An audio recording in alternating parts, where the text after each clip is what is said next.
अस्सलाम वालेकुम नाज़रीन, सिंध टेलीविजन न्यूज़ पर मां मुंहिंजो मेज़बान फयाज़ नाच गुफ्तगू कंदासीं मुल्क जे सियासी मंज़रनामे जे हवाले सां। जी नाज़रीन, पेशावर में अॼु धमाको थियो आहे। उनखां अलावा लाइन ऑफ कंट्रोल ते जेका आहे छिकताण बि जारी आहे ऐं अहिड़े मौक़े ते जनरल राहील शरीफ़ जे वञण जूं ख़बरूं बि जेके आहिनि मुल्की मीडिया ते बहस मुबाहिसे जो महवर बणियल आहिनि। इन समूरे मंज़रनामे ते गुफ्तगू कंदासूं। जनरल राहील शरीफ़ जी लेगेसी छा आहे उन ते गुफ्तगू कंदासूं। उन वक़्तु टेलीफोन लाइन ते असां सां मौजूदु आहिनि मुल्क जा सीनियर दानिश्वर, नामियारा तर्जुमेगार ऐं सीनियर सहाफ़ी जनाब इम्तियाज़ आलम साहब। इम्तियाज़ साहब सलाम अलैकुम। जी इम्तियाज़ साहब, हमने देखा कि जनरल राहील शरीफ साहब का 3 साल का टेन्योर एज आर्मी चीफ पूरा हो रहा है। उसके दौरान हमने देखा कि दहशतगर्दी के ख़िलाफ़ जंग लड़ी गई और ज़रब अज़ब शुरू हुआ, लेकिन अभी आज भी पेशावर से ये ख़बरें आई हैं कि FC के उस पर हमला हुआ है। और फिर दूसरा हमने देखा कि इन 3 सालों के अंदर हिंदुस्तान के साथ हमारे मामलात ज़्यादा एग्रेसिव हुए हैं दोनों तरफ से। आप जनरल राहील शरीफ की लेगेसी को किस तरह लेंगे? देखिए, जनरल राहील शरीफ एक पेशेवर जनरल रहे हैं और जिन्होंने बड़ी इस्तकामत से दहशतगर्दी के खिलाफ लड़ाई लड़ी शुमाली वजीरिस्तान में, और उन्हें काफी हद तक कामयाबी रही। और अभी मामला बहुत कुछ बाकी है दहशतगर्दी का, और बहुत सारी जो बैंड तंजीमें हैं अभी तक चल रही हैं, खुलेआम चल रही हैं। लगता है सरपरस्ती हासिल है उन्हें, यानी सरकार जो है अपनी बंदिश पर अमल दरामद नहीं कर पा रही। इसी तरह ताल्लुकात खराब है हमारे खित्ते में सबके साथ, और ये अफगानिस्तान और हिंदुस्तान के साथ खास तौर पे ईरान से भी हमारे ताल्लुकात कुछ ज्यादा खास अच्छे नहीं हैं। तो मैं समझता हूँ कि हुकूमत का भी और नए आर्मी चीफ का ये बड़ा इशू ये होगा कि किस तरह ये इन दोनों बॉर्डर्स को ठंडा किया जाए और किस तरह बातचीत का सिलसिला शुरू किया जाए और अफगानिस्तान के साथ एतमाद कैसे बहाल हो, और ये जो अफगानिस्तान से पाकिस्तान पे हमले होते हैं वो कैसे रुके, और यहाँ से जो लोग जाके अफगानिस्तान में कार्रवाई करते हैं वो कैसे रुके। और ये काम हमें जल्द करना पड़ेगा, क्योंकि अभी जो ट्रंप की हुकूमत आ रही है वो इस मामले में ज्यादा सख्तगिरी का मुजाहरा करेगी।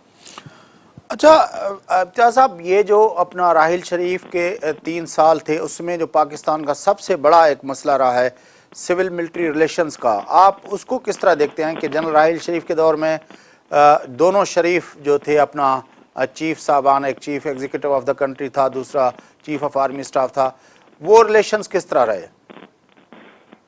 देखिए, इसमें मैं समझता हूँ कि जनरल राहील शरीफ एक तो नॉन बोनापार्टिस्ट थे। उन्होंने कोई कू करने की कोशिश नहीं की और ना कोई तमाम तरह आसराइयाँ झूठी और गलत साबित हुई, और वो अपने वक्त पे रिटायर हो रहे हैं और एक अच्छी रवायत छोड़ के जा रहे हैं कि 20-22 साल के बाद कोई आर्मी चीफ है जो अपने वक्त पे रिटायर होके जा रहा है, जबकि उनकी काफी रेपुटेशन अच्छी बनी और लोग तकाजा कर रहे थे कि उन्हें तौसीह दी जाए, लेकिन उन्होंने कहा नहीं, मुझे टाइम पे रिटायर होना है। दूसरी बात है कि जो सिविल मिलिट्री ताल्लुकात का मामला है वो इदाराती सतह पे मामला है, और ये बात रफ्ता रफ्ता तय होनी चाहिए पाकिस्तान में, और अगले आर्मी चीफ को इसमें तवज्जो देनी चाहिए कि फौज अपने दायरा अमल में रहे, और पार्लियामेंट जो है इक़्तिदार आला की मालिक जो है वो है, और उसी ने डायरेक्शन तय करनी है। लेकिन इसे बड़ा टाइम लगेगा, और बीच में ये भी मैं कहूँगा कि जनरल राहील शरीफ के दौर में भी सियासी हुकूमत बहुत दबाव में रही।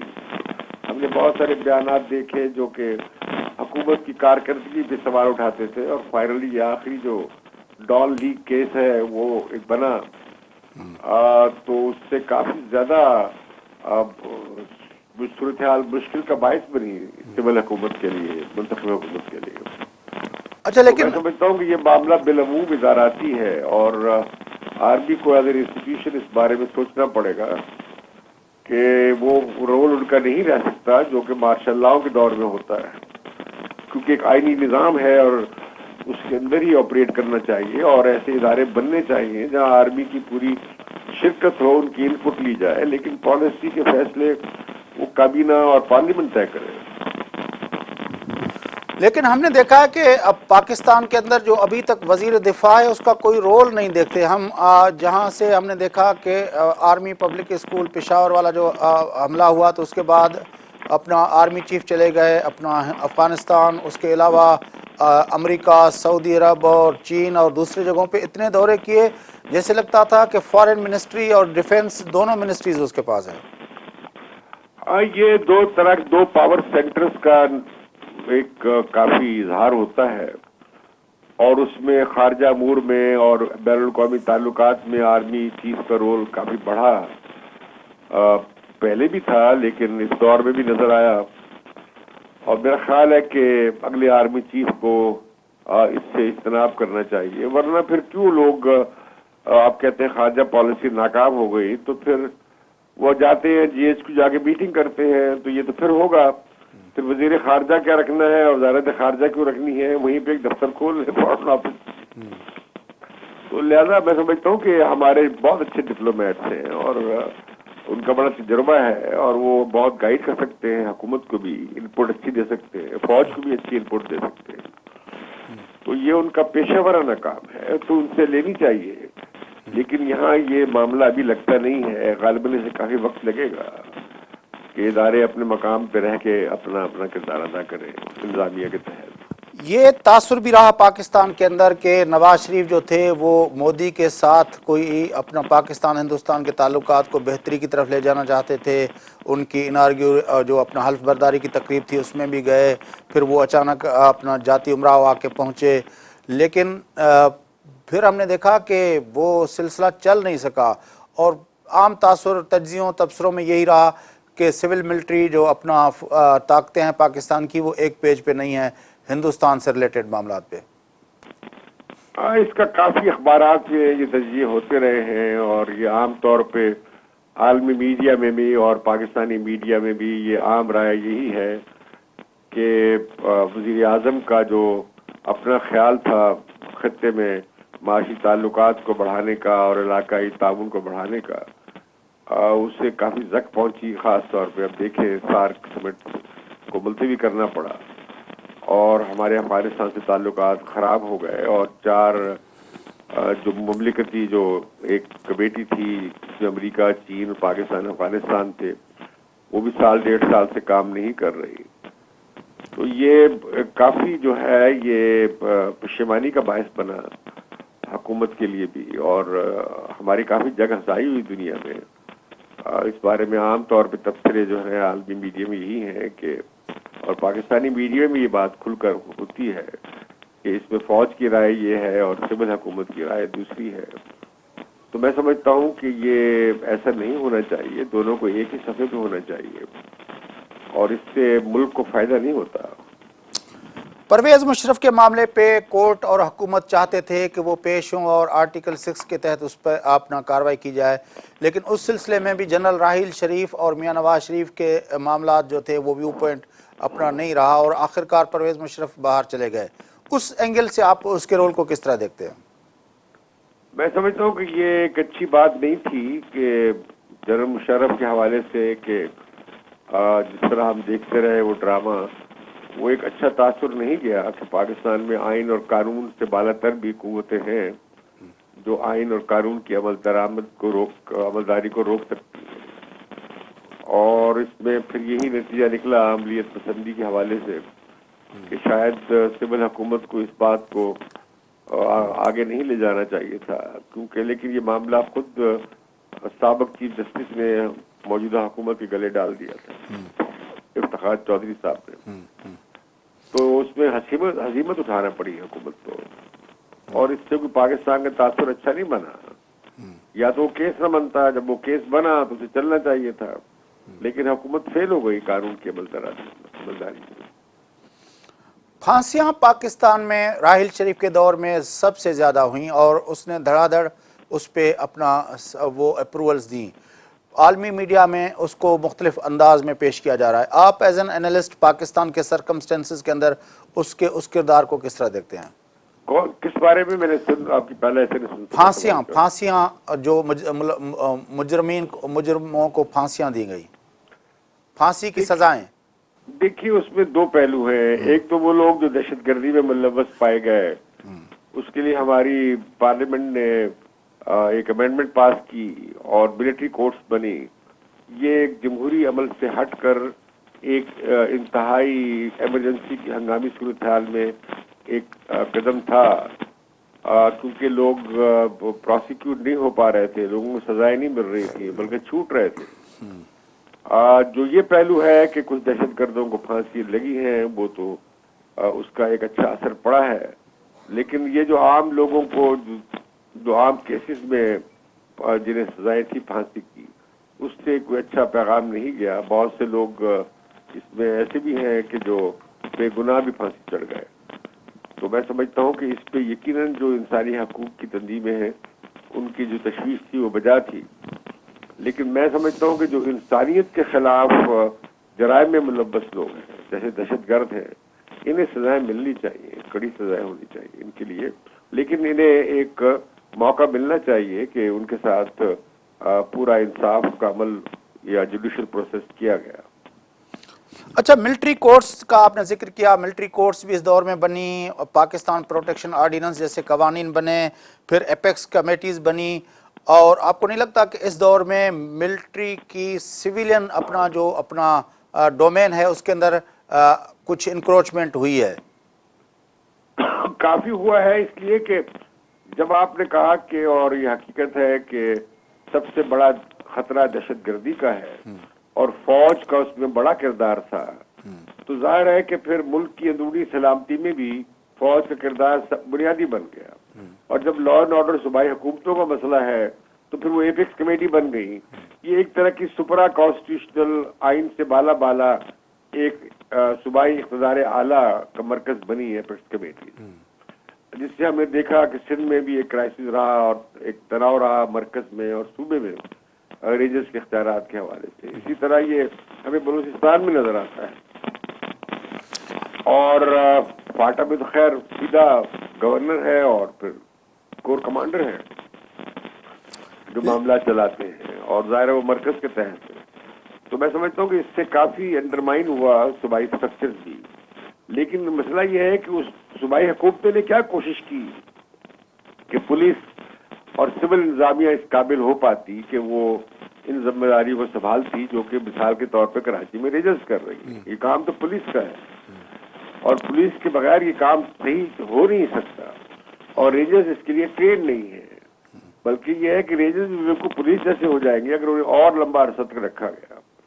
तो लिहाजा बेहतर यही है कि रेंजर्स के लिए एक क्लियर प्लान हो कि वो कितना अरसा रहेंगे और कितने अरसे में इसके साथ ही पुलिस को इस काबिल बना दिया जाएगा कि वो अपनी जिम्मेदारियां पुलिसिंग की वो संभाल ले।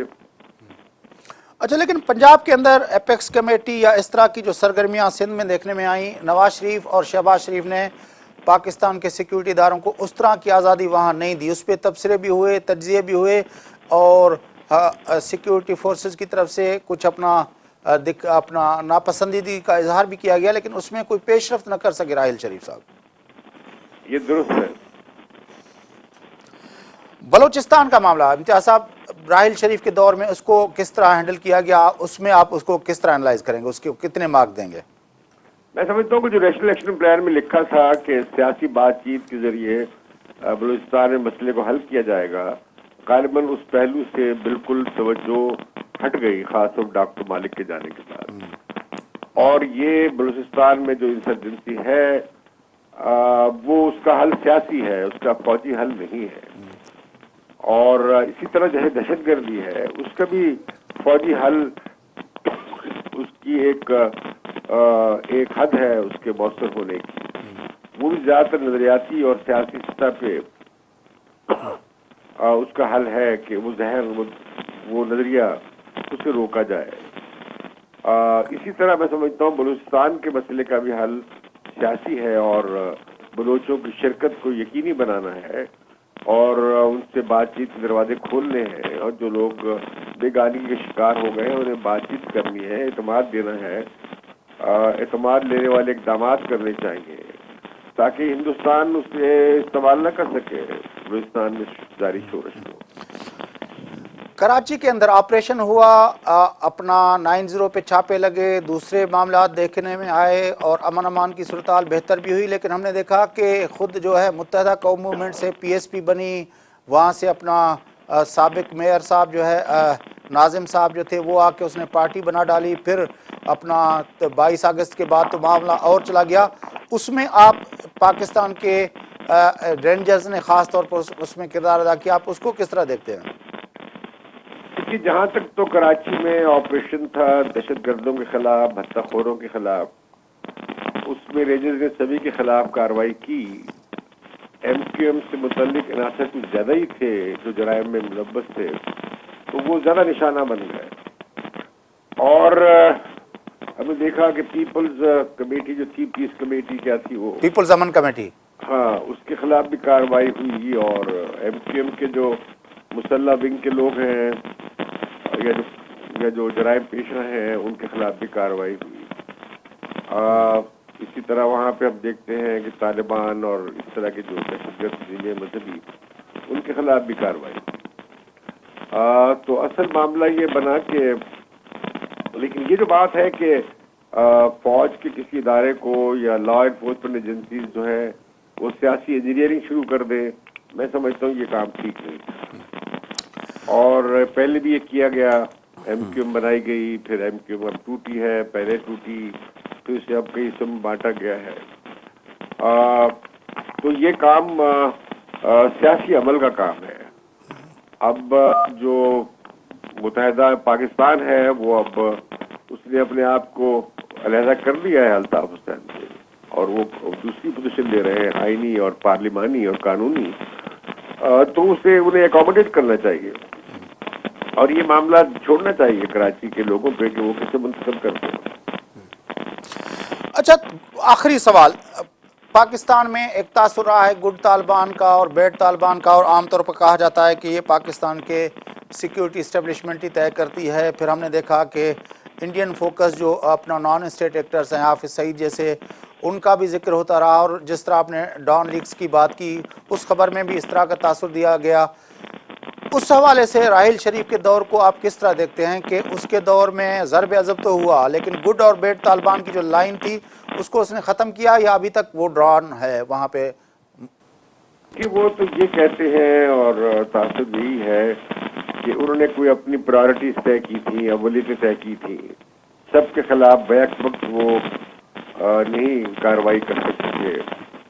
पहले कुछ लोगों को के खिलाफ किया गया जो खुल्लम खुल्ला पाकिस्तान के खिलाफ लगे हुए थे, फिर अब अफगान तालिबान को भी कुछ रेगुलेट करने की कोशिश की गई। इसी तरह कुछ पंजाब में कुछ तंजीमों को के खिलाफ एक्शन हुआ, लेकिन सभी के खिलाफ नहीं हुआ, तो उसका दलील ये दी जाती थी कि भाई सभी के खिलाफ हम नहीं कर सकते, और कुछ लोग तो हमने खुद बनाए थे कि कश्मीर की कॉज को आगे बढ़ाने के लिए, और वो तो हमारे खिलाफ कार्रवाई नहीं करते। तो इनके हवाले से हमारी जिम्मेदारी है कि इन्हें किसी तरफ लगाया जाए। तो मैं समझता हूँ कि वो मंसूबा अभी लगता है पूरा, उसमें कुछ अमल नजर आ रहा है, कुछ अभी नहीं हुआ है।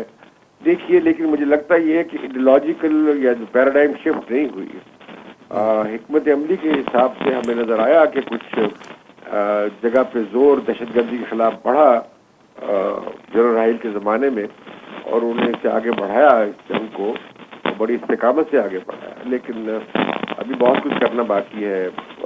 पैराडाइम को बदलने की ज़रूरत है कि हम दुनिया के बारे में, खत्ते के बारे में क्या सोचते हैं, कश्मीर के मसले का हमारी पूरी हिकमत अमली में क्या मकाम है, पाकिस्तान की अहमियत क्या है, पाकिस्तान की सलामती की ज़रूरतें क्या हैं, और कितनी वो उनकी हदूद हैं, क्या है, या वो बिल्कुल लामहदूद है। तो ये सब चीजें तय करने की हैं, और ये काम हुकूमत का है, और ये काम माहिरीन का है कि वो इसका तजिया करें और कोई हकीकत पसंदाना अल्लाह अमल सामने लेकर आए। बड़ी मेहरबानी इम्तियाज़ आलम साहब, आपने में ज्वाइन किया। नाज़रीन, मुल्क जा नाम्यारा दानिश्वर सीनियर सहाफ़ी नाम्यारा तर्जनगार इम्तियाज़ आलम साहब सां गॾु हुआ। जनरल राहिल शरीफ जे 3 सालनि जे दौर ते गुफ्तगू हलंदड़ हुई, कश्मीर खां वठी नॉन स्टेट एक्टर्स, दहशतगर्दी खां वठी कराची बलोचिस्तान ताईं ऐं ख़ुदि अफ़गानिस्तान ताईं सिविल मिलिट्री रिलेशनशिप जे कॉन्टेक्स्ट में जेका आहे असां उन्हनि सां गुफ्तगू कई। फ़िलहाल वठूं था हिकिड़ो वक़फ़ो, वापसि अची प्रोग्राम खे अॻिते वधायूं था। असां गॾु रहिजो।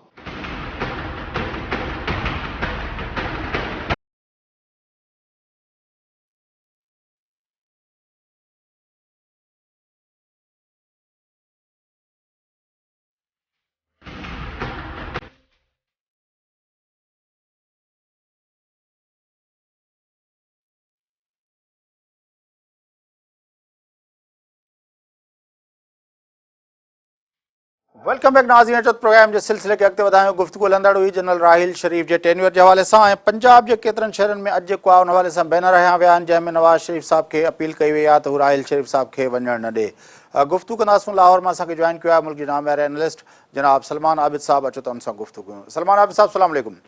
जी वालेकुम सलाम जनाब। सलमान आबिद साहब, ये राहिल शरीफ साहब का जाना और फिर पंजाब के अंदर बैनर्स का लगना किस तरह एनालाइज करते हैं आप इस चीज़ को?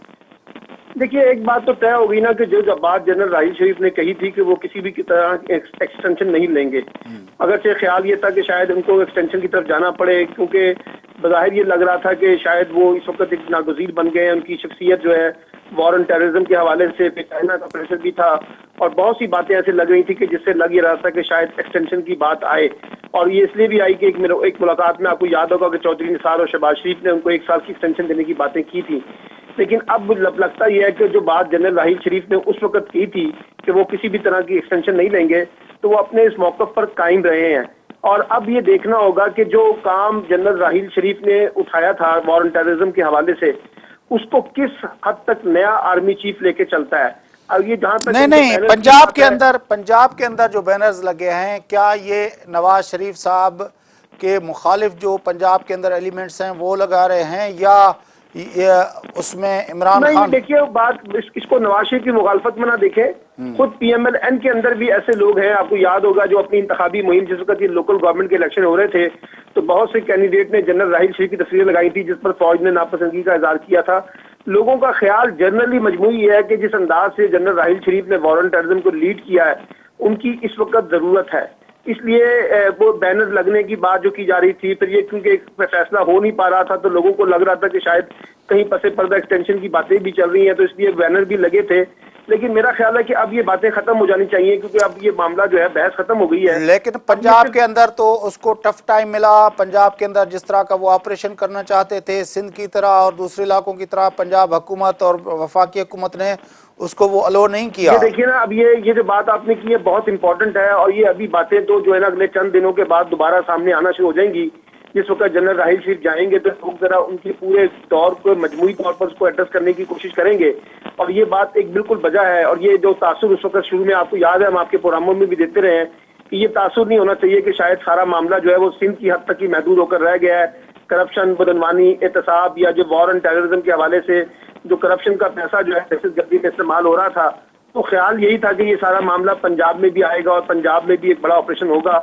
लेकिन हम ये कहते रहे हैं कि शायद लगता ही है कि इस मामले की इब्तिदा सिंध से हुई है, लेकिन ये इसका इख्तिताम जो है पंजाब में होगा। तो जिस वक्त जनरल राहिल शरीफ के दौर का तजिया किया जाएगा तो ये एक सवालिया निशान उनके उस पूरे कैरियर पर रहेगा कि जिस अंदाज से पंजाब में वो ऑपरेशन करना चाहते थे, उसे पंजाब की हुकूमत ने उनको वो पजीराई नहीं दी जिस तरह से वो चाहते थे, और उस पर भी फौज ने जो है एक सतह के ऊपर जो है ना वो मसलहत का मुजाहरा किया है।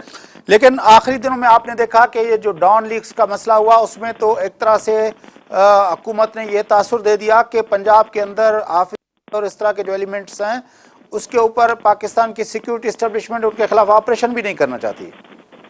देखिए ना, ये बिल्कुल ठीक है। वो सिक्योरिटी लीक्स का मामला भी आपको पता है कि फयाज साहब वो आपने और मैंने तो नहीं उठाया था, खुद ISPR और फौज ने उसके ऊपर अपना बड़ा शदीद रद्द-ए-अमल जाहिर किया था और कहा था कि ये सिक्योरिटी लीक्स है, इसका बराह रास्त ताल्लुक कौमी सलामती के मामले के साथ है। और फिर जिस तरह से वजारत दाखिला ने उसको डील किया, पहले कहा कि 4 दिन में ये मामला रिजॉल्व हो जाएगा, फिर अब वो काफी अर्सा गुजर गया। फिर जो कमेटी बनी है वो कमेटी भी बड़ी मुतनाज़ा किस्म की कमेटी है। तो अब अगर ये मामले के अंदर जो हसासियत थी वो फौज की कमजोर हुई है, तो उसके नताइज भी हम देख रहे हैं कि वो मामला जो है अब काफी पसे पर्दा नजर आ रहा है। लेकिन देखना पड़ेगा कि जैसे जैसे ये मामला आगे बढ़ेगा उस पर वो क्या रद्द-ए-अमल, जो उस वक्त बड़ा सख्त रद्द-ए-अमल आया था फौज का या ISPR की तरफ से, तो उसको किस हद तक आगे लेके जाया जा सकता है।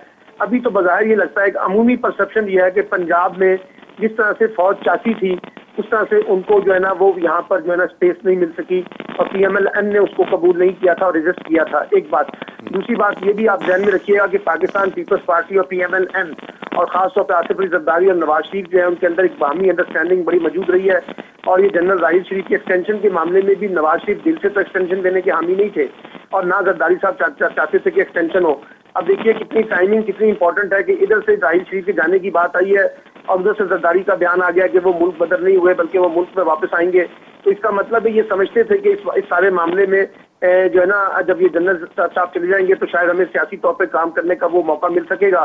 جو شاید جنرل راحیل شریف کے دور میں سندھ میں آصف علی زرداری کو یا قومی سطح پہ اس طرح سے نہیں مل سکا تھا۔ اچھا، پنجاب کے اندر زرداری صاحب کے اس بیان کو کس طرح لیا جا رہا ہے؟ لاہور کے حلقے کیا کہتے ہیں زرداری صاحب کے اس بیان کے حوالے سے؟ دیکھیے وہ یہ کہہ رہے ہیں کہ اس کا مطلب تو یہی ہوا نا کہ جب تک راحیل شریف تھے تو آصف علی زرداری نے گریز کیا پاکستان کے اندر عملی سیاست کرنے کی سے، اور نہ وہ پاکستان آئے، اور انہوں نے جو بھی سیاست کی وہ لندن سے بیٹھ کر یا دبئی سے بیٹھ کر کی، کیونکہ ان کو لگتا یہ تھا کہ شاید کہیں اگر وہ آ کے یہاں عملی سیاست کرتے ہیں تو فوج جو ہے ان کے خلاف کوئی ایکشن نہ کر لے۔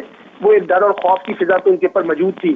اب جیسے ہی انہوں نے یہ دیکھا کہ جنرل راحیل شریف کے رخصتی کا معاملہ سامنے آ گیا اور جس انداز سے فوری طور پر ان کا انٹرویو سامنے آیا ہے، اس سے لوگوں کو یہ لگ رہا ہے کہ شاید پیپلز پارٹی جو ہے وہ زیادہ کمفرٹ فیل کر رہی ہے اپنی پالیٹکس میں، اور خاص طور پہ زرداری صاحب کو لگتا ہے کہ جو نیا آرمی چیف آئے گا وہ ان کے بارے میں اس طرح کے خیالات نہیں رکھتا ہوگا کہ جس طرح کے خیالات جو ہیں وہ راحیل شریف نے ان کے لیے پیدا کیے ہوئے تھے۔ لیکن میرا اپنا خیال یہ ہے کہ کسی کے آرمی چیف کے آنے اور جانے سے فرق نہیں پڑے گا، جو فوج کی مجموعی پالیسی ہے اس میں مجھے نہیں لگتا کہ اس وقت کوئی بڑا رد و بدل آئے گا۔ مثلا دیکھیے ابھی ایک فیصلہ جو ہے وہ آرمی چیف کی تقرری کے اوپر آئے گا، اور دیکھنا یہ ہے کہ نیا آرمی چیف کون آتا ہے جو فوج کی، مجھے لگتا ہے جو میری اپنی بھی ہے رائے بھی ہے، فوج کی چوائس یہ ہے کہ وہ ندیم اشفاق صاحب جو ہے وہ نئے آرمی چیف ہوں، اور اگر وہی آتے ہیں تو اس کا مطلب ہے کہ فوج نے اپنی بات منوائی ہے۔ اچھا، لیکن اپنا سلمان عابد صاحب، اب تک جو یہ ٹینیور تھا 3 سال کا جنرل راحیل شریف کا، جس طرح ہم بات کر رہے ہیں، تو مسلم لیگ نون نے اپنی اس کنسٹیٹوئنسی کے اندر اپنی جو ڈومیننس ہے وہ قائم رکھی اور اس میں فوج یا کسی اور ادارے کو مداخلت نہیں کرنے دی۔ آپ کے خیال میں اس بات کا پولیٹیکلی اسپیکنگ نواز شریف صاحب کو کتنا فائدہ پڑا ہے یا مسلم لیگ نون کو کتنا فائدہ پڑا ہے؟ دیکھیے بظاہر تو پی ایم ایل این یہ سمجھتی ہے، اور پی ایم ایل این کے حلقوں میں لگتا ہی ہے کہ جنرل راحیل شریف نے بڑا ٹف ٹائم دیا نواز شریف صاحب کو۔ اس کی وجہ یہ ہے کہ جو دھرنا سیاست ہے اس کو بھی بعض لوگ کہتے ہیں کہ پس پردہ اسٹیبلشمنٹ کی حمایت حاصل تھی، عمران خان کا خوف دلا کر نواز شریف کو کمزور کیا گیا، ان پر دباؤ بڑھایا گیا۔ تو وہ جنرلی ایک پرسپشن تو یہ ہے کہ حکومت کو یا نواز شریف کو سخت ٹائم ملا ہے جنرل راحیل شریف کے دور میں۔ لیکن اگر کوئی یہ سمجھ رہا ہے کہ نواز شریف کے اوپر نئے آرمی چیف جب آئیں گے تو شاید وہ ساری جو دور ان سے دباؤ ہے وہ ختم ہو جائے گا، مجھے نہیں لگتا، بلکہ مجھے لگتا ہے کہ زیادہ دباؤ ان کے اوپر ابھی بڑھے گا۔ اس کی وجہ یہ ہے کہ جو اس وقت صورتحال بھارت کے ساتھ تعلقات کے تناظر میں ہے، جو افغانستان کے ساتھ تناظر میں ہے، اور خود یہ لیگز کا جو معاملہ ہے، میں نہیں سمجھتا کہ فوج کے اندر کوئی اس کے بارے میں کوئی اچھی رائے پائی جاتی ہے حکومت کے بارے میں۔ اور حکومت کا اپنا فوج کا خیال یہ ہے کہ نواز شریف صاحب جو ہے کسی نہ کسی شکل میں جو ہے نا وہ اس پورے لیگز کے معاملے میں انوالو ہیں۔ تو اب دیکھنا یہ ہوگا کہ یہ کس طریقے سے جو ہے نا چیزوں کو لے کے چلتے ہیں۔ تو مجھے لگتا ہے کہ نواز شریف پر جو فوج کا ایک دباؤ ہے مختلف داخلی اور خارجی صورتحال کے حوالے سے وہ رہے گا۔ اسی طرح سے جو امپورٹنٹ پوائنٹ یہ ہے کہ جو پاکستان پیپلز پارٹی یہ سمجھ رہی ہے کہ شاید جنرل راحیل شریف کے جانے کے بعد جو کراچی آپریشن ہے اس میں کوئی بڑی تبدیلی آ جائے گی اور ان کو وہ مارجن مل سکے گا جس طرح کا وہ مارجن چاہ رہے ہیں، تو یہ بھی ابھی قبل از وقت بات ہوگی۔ دیکھنا ہی پہلے یہ ہوگا کہ نیا آرمی چیف کون آتا ہے اور وہ کس حد تک جو ہے فوج کے ایجنڈے کو لے کر آگے بڑھتا ہے، کو لے کے جانے کی کوشش کر رہے ہیں۔ اچھا، پنجاب کے اندر اس سارے جو ٹینیور کو پنجاب کی انٹیلیجنس اور اس کو کس طرح دیکھتی ہے اپنا راحیل شریف کے؟ دیکھیے پنجاب میں ایک عمومی تاثر ایک اور بھی ہے۔ ایک تاثر تو یہ ہے نا کہ جی جو خاص طور پہ پی ایم ایل این کے حامی لوگ ہیں وہ سمجھتے ہیں کہ جنرل راحیل شریف نے بڑے پروفیشنل فوجی ہونے کے ساتھ ساتھ سیاست میں کسی قسم کی مداخلت نہ کر کے اچھا کام کیا ہے، جمہوریت کو آگے بڑھایا ہے، سیاسی عمل کو آگے بڑھایا ہے۔ لیکن ایک دوسرا عمل بھی جو ہے نا پنجاب میں پایا جاتا ہے، اور پنجاب کی اشرافیہ میں ایک گروپ ایسا ہے جو یہ سمجھتے ہیں کہ جنرل راحیل شریف کو جس طرح سے پنجاب میں اقدامات کرنے چاہیے تھے دہشت گردی کے حوالے سے، بدعنوانی کے حوالے سے، کرپشن کے حوالے سے، خاص طور پہ ٹیررزم فائنانسنگ کے حوالے سے، تو اس پر شاید وہ لوگوں کو لگتا ہے کہ فوج جو ہے وہ کام نہیں کر سکی ہے جو اسے کرنا چاہیے تھا۔ اور آپ نے دیکھا تھا کہ ایک بڑا قد کاٹ بڑا تھا جنرل راحیل شریف کا کہ شاید وہ پورے ملک میں اس سارے عمل کو لے کے آگے چلیں گے، لیکن انفارچونیٹلی پنجاب میں ایک رائے عامہ موجود ہے جو یہ سمجھتی ہے کہ جنرل راحیل شریف کو جو بہت سے دیگر کام بھی کرنے چاہیے تھے وہ کام شاید وہ نہیں کر سکے ہیں۔ اچھا، ایک دوسرا جو اپنا ایلیمنٹ ہے وہ ہے پنجاب کے اندر، ظاہر ہے اس پہ زیادہ تشویش ہوگی کہ یہ جو اپنا گولہ باری ہے کبھی کس سیکٹر پہ کبھی کس سیکٹر پہ، اس کو کس طرح دیکھا جا رہا ہے؟ خاص طور پر راحیل شریف کی کمانڈ جب تبدیل ہونے کو جا رہی ہے تو لوگوں کے اندر کیا تاثر ہے اس حوالے سے؟ میرا نہیں سمجھتا جو گولہ باری سے مراد یہ جو انڈیا کے کانٹیکس میں ہو رہی ہے۔ جی ہاں جی، میرا نہیں خیال کہ اس میں کوئی فوج کے اندر کوئی بڑی واضح پالیسی میں شفٹ آئے گا۔ ہندوستان کے بارے میں ہمارا موقف بڑا واضح ہے، اور دوسری بات یاد رکھیے ابھی تک جتنے بھی انیشیٹو لیے ہیں نا کشیدگی کو پیدا کرنے کے، وہ خود بھارت نے لیے ہیں. پاکستان نے ریئیکشنری بیسس کے اوپر اس کا جواب دیا. تو پاکستان کی کوشش تو یہ ہے کہ بھارت کے ساتھ مذاکرات کریں، اور یہ پاکستان کی سیاسی قیادت بھی چاہتی ہے اور پاکستان کی عسکری قیادت بھی چاہتی ہے. لیکن سیاسی قیادت نے تو سلمان صاحب، سیاسی قیادت نے تو اپنا جب مودی صاحب کی وہ تھی اپنا حلف برداری تھی، اس میں بھی شروع جا کے وہاں پہ اپنا جا کے اس میں شریک ہوئے تھے. پھر اچانک مودی صاحب جاتی امراؤ آ کے پہنچے، اور اس طرح کی سیاسی قیادت کا تو تاثر وہ ان لوگوں نے دوسرا دیا ہے. نہیں، لیکن سیاسی قیادت نے جو تاثر دیا تو بھارت کی جو سیاسی قیادت ہے اس نے وہ تاثر نہیں کیا جو پاکستان کی سیاسی قیادت چاہتی تھی.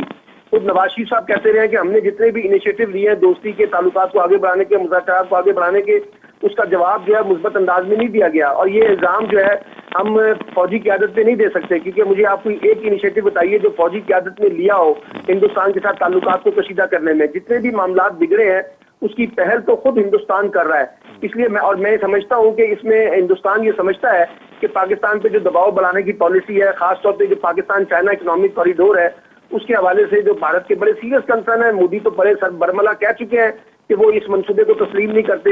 یہ جو بھارت کی خفیہ ایجنسی راؤ ہے، یہ جو افغانستان کی انٹیلیجنس ایجنسی ہے، یہ مل کر جس قسم کے معاملات میں کشیدگی پیدا کر رہے ہیں پاکستان میں، تو اس کا مطلب ہے کہ بھارت جو ہے وہ کچھ اور چاہتا ہے ہمارے مقابلے میں. اچھا، یہ جو اپنا کمانڈ کی تبدیلی ہے اس وقت جب ہونے کو ہے، میں دیکھ رہا ہوں کچھ پچھلے دنوں سے کہ پنجاب کے اندر ڈکیتی کی وارداتوں کا بڑا چرچا ہو گیا ہے.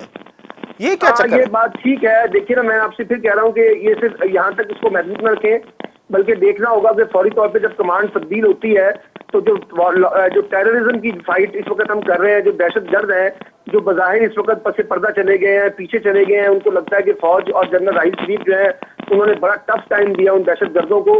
اب دیکھنا یہ ہوگا کہ جیسے ہی کمانڈ تبدیل ہوتی ہے تو نیا آرمی چیف اس کو مینٹین کر سکے گا یا نہیں کر سکے گا. کیونکہ ایک یہ سوال تو آئے گا نا کہ اگر وہ ان کے جانے کے فوراً بعد دہشت گردی پہ کاروائیاں دوبارہ ہوتی ہیں اور دہشت گرد دوبارہ اس طرح سے نکل کر آتے ہیں، مجرمانہ کاروائیاں دوبارہ شروع ہوتی ہیں، کرپشن اور دیکھنا مثال پہ کراچی کا مسئلہ لے لیں. آج کراچی سے آپ رینجرز کو اٹھا دیں تو میں آپ سے سوال کرتا ہوں کیا کراچی کا امن و امان مینٹین رہ سکے گا؟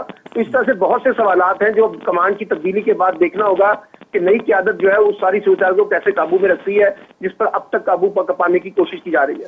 کیونکہ ہم نے دیکھا کہ کسی دور میں جب یہ اپنا پنجاب کے اندر آپریشن کا معاملہ ہو رہا تھا تو اچانک ہم نے دیکھا کہ چھوٹو گینگ آ گئی اور پھر وہ پولیس سے معاملہ نہ سلجھ سکا اور پھر وہ آ کے سیکیورٹی داروں نے آ کے اس کو ہینڈل کیا. وہ اس لیے رکھے نا، ابھی تو لوگوں کو لگتا ہے کہ دہشت گرد حضرات ہیں جو مجرمانہ کارروائیوں پہ ملوث لوگ ہیں، چاہے کراچی میں، پنجاب میں ہے، پی کے اندر ہے، وہ ذرا پس پردہ چلے گئے ہیں، زیر زمین چلے گئے ہیں، ملک چھوڑ کے چلے گئے ہیں، باہر چلے گئے ہیں، کہیں چھپے ہوئے ہیں. ان کو لگتا ہے کہ اس وقت حالات ہمارے حق میں نہیں ہے، لیکن جب کل کو حالات ان کے حق میں بنیں گے تو وہ دوبارہ اپنی مجرمانہ کارروائیاں کریں گے. تو دیکھنا یہ ہوگا کہ جو نئی کمانڈ آتی ہے وہ ان تمام صورتحال کو کیسے مینٹین کرتی ہے، اور کیا وہ جو ہے نا جو ابھی جو پچھلی قیادت جس طرح سے راحیل شریف نے اس کو لیڈ کیا ہے اسی طریقے سے کہیں لیڈ کرتی ہے یا کہیں کوئی کمزوری کا مظاہرہ کرتی ہے تو اس کا فائدہ پھر دہشت گرد اٹھانے کی کوشش کریں گے. اچھا، یہ جو ہم نے دیکھا کہ اپنا راحیل شریف کے دور میں وہ اپ فرنٹ رہے فارن پالیسی کے حوالے سے، ڈیفنس پالیسی کے حوالے سے، اس کے علاوہ یہ ملک کے اندر آپریشنز کے حوالے سے وہ اپ فرنٹ رہے. اور ہم نے دیکھا کہ ملٹری کورٹس بھی بن گئیں، ایپیکس کمیٹیز بھی بن گئیں، اور پی پی او کے تحت ان اداروں کو بہت بڑے وہ بھی مل گئے. سندھ کے اندر تو اسپیشل اپنا رینجرز کو اختیارات بھی ملے.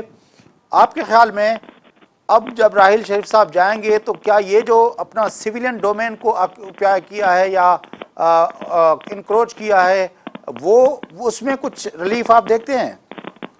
نہیں، میرا نہیں خیال، کیونکہ اس وقت جو داخلی صورتحال ہے، جو خارجی صورتحال ہے، خاص طور پہ علاقائی صورتحال ہے، مجھے لگتا ہے کہ اس میں ہماری اسٹیبلشمنٹ کا، فوج کا ایک بڑا رول ہے اور وہ فرنٹ فٹ پہ رہنے کی کوشش کرے گی. اور اس کے ایک فرنٹ فٹ پہ رہنے کی وجہ یہ ہے کہ آپ کو معلوم ہے کہ پاکستان میں سول ملٹری ڈیفیسٹ موجود رہتا ہے اور ہماری سول قیادت جو ہے وہ اس طرح سے ابھر کر اور بڑے پرجوش ہو کے انداز میں سامنے نہیں آتی جس طرح سے فوج کو آگے کرنا پڑتا ہے، چاہے وہ بھارت کا معاملہ ہو، چاہے افغانستان کا معاملہ ہو، چاہے وہ امریکہ کا معاملات ہو. تو اب یہ میں نے جیسے کہا ہے کہ اس وقت ایک رساکشی یہ ہوگی کہ نیا آرمی چیف کون ہوگا. فوج کی کوشش ہوگی کہ وہ اپنی مرضی اور منشا کے مطابق اپنی مرضی کا بندہ لا سکے، اور حکومت یہ چاہے گی کہ کوئی ایسا بندہ آرمی چیف آئے جو ان کے لیے زیادہ مشکلات پیدا نہ کرے. میں نے آپ کو بتا دیا 3 ناموں کے درمیان اس وقت بحث چل رہی ہے، جس میں جنرل قمر باجوہ صاحب ہیں، پھر یہ اپنا اشفاق ندیم صاحب ہیں، اور پھر اس کے بعد جو ہے وہ اشفاق ندیم ہے، باجوہ صاحب ہیں اور رمدے صاحب ہیں. तो मुझे लगता है कि इसमें तो देखना आपके पड़ेगा ख्याल कि में भी जो नया आर्मी सबसे चीफ आता सीनियर है, मोस्ट है अपना जुबैर महमूद हयात, आप उसको रूल आउट करते हैं? मेरा ख्याल है कि जो सबसे मोस्ट सीनियर होता है वो अमूमी तौर पे ज्वाइंट चीफ ऑफ स्टाफ बनता है, इसलिए उसकी पॉसिबिलिटी होगी कि शायद वो ज्वाइंट चीफ ऑफ स्टाफ बन जाए। उसके बाद नदीम इशफाक साहब का मुझे लगता है, क्योंकि अभी आपने देखा होगा पिछली कुछ मीटिंगों में जनरल राहिल शरीफ उनको अपने साथ साथ लेके चले हैं, तो ख्याल ये है कि शायद जनरल इशफाक नदीम साहब जो है नए आर्मी चीफ हो। लेकिन ये ख्याल है, अभी कोई हतमी राय तो हम नहीं दे सकते, क्योंकि हुकूमत के पास ऑप्शन मौजूद है, और देखना ही होगा कि जो भी नया आर्मी चीफ हुकूमत अनाउंस करती है उसको देख के फिर अंदाजा हो सकेगा कि ये कहाँ पे जाएगी। बड़ी मेहरबानी सलमान आबिद साहब, आपने हमें ज्वाइन किया। नाज़रीन, लाहौर मां मुल्क जा सीनियर तर्जनगार सलमान आबिद साहब असां गॾु हुआ। गुफ्तगू तव्हां ॿुधी पाकिस्तान जे अंदरि कमांड जी तब्दीली जे हवाले सां असांजे अॼोके प्रोग्राम में गुफ्तगू कई। असांखे इम्तियाज़ आलम ऐं साहब जेको मुल्क जा नामियारा दानिश्वर सीनियर सहाफ़ी आहिनि उन्हनि बि ज्वाइन कयो।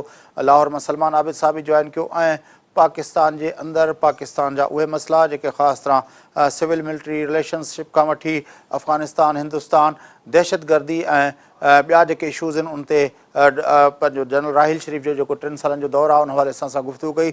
ईंदड़ प्रोग्रामनि में इन हवाले सां वधीक गुफ़्तगू कंदासूं, छाकाणि त हीउ दौरु जेको आहे पाकिस्तान जे हवाले सां इंतिहाई इम्पॉर्टेंट दौरु लेखियो पियो वञे, न सिर्फ़ु पाकिस्तान जे अंदरि बल्कि पूरी दुनिया जे अंदरि। ख़ासि तरह ऑपरेशन ज़रब अज़ब जे कामयाबियुनि जी काफ़ी घणी तारीफ़ कई पई वञे। ऐं कराची जहिड़ो शहर जेको सालनि खां जेको आहे लॉ एंड ऑर्डर ऐं दहशतगर्दी जो शिकार हो, जिते टारगेट किलिंग जहिड़ा वाक़िया मुसलसल थींदा रहिया, उहो जेको पंहिंजो शहर आहे उन जे अंदरि अमन बहाल थियो आहे ऐं आम माण्हू ॼण चओ त हिकिड़ो सुख जो साह खंयो आहे।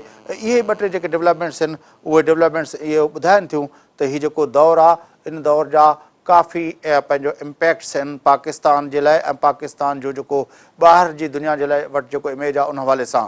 पर जीअं पंहिंजो असांजे ॿिन्ही तर्जनगारनि ॿुधायो पिए त ईंदड़ जेके पाकिस्तान जे अंदरि जेका कमांड जी तब्दीली थींदी उहा ईंदड़ ॾींहंनि में उन सॼे प्रोसेस खे केतिरो जेको आहे उन स्पिरिट सां जेको अॻिते खणी वेंदी, त यकीनी तौर ते इहे जेके गेन्स थिया आहिनि या जेके फ़ाइदा थिया आहिनि उहे वधीक मज़बूत थींदा। जेकॾहिं उन हवाले सां वरी का ढिल गुसाई थी त मुंहिंजे ख़्याल में त वरी जेको आहे पाकिस्तान जे लाइ अञा वधीक प्रॉब्लम, पाकिस्तान जी जेका इहा अमन अमान जी सूरत हाल जेका निस्बतन बहितर थी आहे उहा वरी ख़राब थी सघे थी। हालांकि अमन अमान जी सूरत हाल जे हवाले सां जे प्रोग्राम जे शुरू में ॻाल्हायोसीं त अॼु बि पिशावर जे अंदरि धमाको थियो आहे, FC एहलकारनि जे मथां हमिलो थियो आहे, जंहिंमें कुझु जाम पंहिंजो शहीद थिया आहिनि। पर इहो मसइलो जेको आहे, मसइलो जेका इंटेंसिटी आहे, जेका उनजो शिदत आहे दहशतगर्दी जे वाक़िअनि जी, उहा बहरहाल पाकिस्तान में ज़रूरु घटि थी आहे। प्रोग्राम जो वक़्तु पूरो थिए थो। पंहिंजो मेज़बान फयाज़ नाश कंदा इजाज़त सदाईं गॾु।